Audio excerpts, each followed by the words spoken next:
सबसे पहले बात करते हैं अंतर्राष्ट्रीय खबर की। वेनेजुएला में अमेरिका ने उथल पुथल मचा दी है। वेनेजुएला की कमान डेल्सी के हाथ में आ गई है।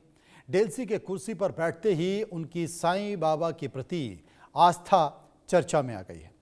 मादुरो की तरह डेल्सी भी सत्य साईं बाबा की भक्त है और उनके दर्शन के लिए भारत आ चुकी हैं। उनके आस्था भरे भारत दौरे की तस्वीर हाल ही में खूब वायरल हो रही है। डेल्सी निकोलस मादुरो की करीबी मानी जाती है। आस्था के मामले में भी वो मादुरो की तरह पट्टापार्थी के सत्य साईं बाबा के अनन्य भक्त है। वो उनके विचार फॉलो करती है और अन्य अहम फैसले भी साईं बाबा को याद करते हुए ही लेती है।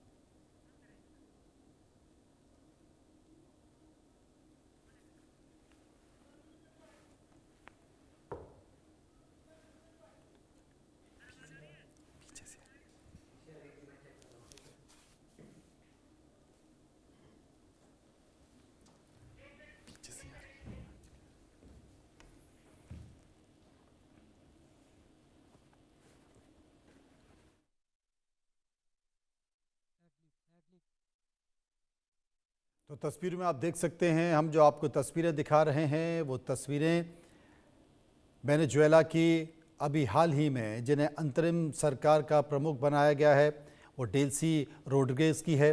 डेल्सी रोड्रिगेज के हाथ में अब वेनेजुएला की कमान आ गई है। डेल्सी की कुर्सी पर बैठते ही उनकी एक तस्वीर निकल कर आई है और वो तस्वीर है सत्य साईं बाबा की।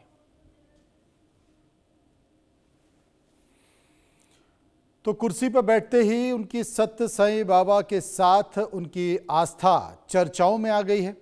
पूर्व राष्ट्रपति निकोलस मादुरो और उनकी पत्नी सीलिया भी बाबा के परम भक्त थे। वे 2005 में पुट्टापर्थी आए थे और बाबा के चरणों में बैठकर उन्होंने आशीर्वाद लिया था। दोनों उस दौर में एक साथ थे और इस दौरे की तस्वीरें भी सोशल मीडिया पर अब जमकर वायरल हो रही हैं। कहा यह भी जाता है कि मादुरो बेडरूम और उनके राष्ट्रपति कार्यालय में महान क्रांतिकारी साइमन बोलीवर के साथ सत्य साईं बाबा के विशाल तस्वीर हमेशा लगी रहती है। मादुरो उनकी तस्वीर को माथे से लगाए बगैर अहम फैसले नहीं लेते थे। मादुरो अब डेल्सी के संरक्षण में वेनेजुएला में सत्य साईं संगठन जैसा फला फूला, वहाँ पर कई स्कूल और आध्यात्मिक केंद्र भी चल रहे हैं जिन्हें सरकार का पूरा समर्थन प्राप्त है। 2011 में जब सत्य साईं बाबा का निधन हुआ तब वेनेजुएला की संसद में आधिकारिक तौर पर शोक प्रस्ताव पारित किया गया और एक दिन का राष्ट्रीय शोक भी घोषित किया गया। ये तस्वीरें मैं आपको दिखा रहा हूँ। ये तस्वीरें जो कि आप देख सकते हैं मादुरो की हैं, उनके परिवार की हैं। मादुरो और उनका परिवार सत्य साईं बाबा के चरणों में बैठा हुआ है, उनसे आशीर्वाद ले रहा है। असल में वेनेजुएला में सत्य साईं संगठन तेजी से खूब फला फूला। वेनेजुएला में कई स्कूल और जो आध्यात्मिक केंद्र हैं वो चल रहे हैं। आध्यात्मिक केंद्र को सरकार का पूरा समर्थन प्राप्त है और निकोलस मादुरो और उनकी पत्नी भी बाबा के अनन्य भक्त थे।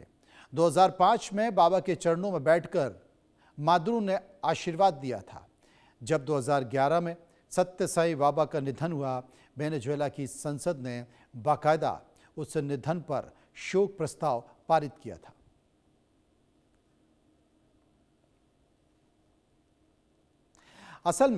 असल में डेल्सी रोड्रिगेज का साईं प्रेम भारत यात्राओं में साफ झलक चुका है। उन्होंने 2023 और हाल ही में अक्टूबर 2024 में आंध्र प्रदेश के पुट्टापर्थी की यात्रा की थी, जहां उन्होंने बाबा की समाधि पर माथा टेका। इस भक्तिमय दौरे की तस्वीरें सोशल मीडिया पर वायरल हो रही हैं। विशेषज्ञों का मानना है कि डेल्सी रोड्रिगेज अपनी मुश्किल घड़ी में बाबा के मानवीय मूल्यों से शक्ति लेती थी। उन्होंने अपनी पुट्टापर्थी यात्रा के दौरान वहां की शांति और ऊर्जा का विशेष तौर पर जिक्र भी किया था।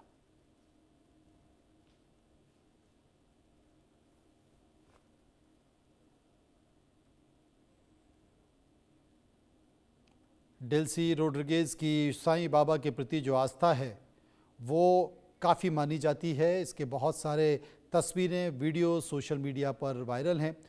मुश्किल घड़ी में बाबा के मानवीय मूल्यों से वो शक्ति लेती हैं। साल 2023 और 24 की अगर बात की जाए तो डेल्सी भारत के दौरे पर आई हुई थी और 2024 में आंध्र प्रदेश के पुट्टापार्थी की यात्रा की थी। डेल्सी रोड्रिगेज की बाबा की समाधि पर माथा टेका था और उस वक्त भी जो तस्वीरें हैं वो आप तस्वीरों में देख सकते हैं। हालांकि जो पुट्टापार्थी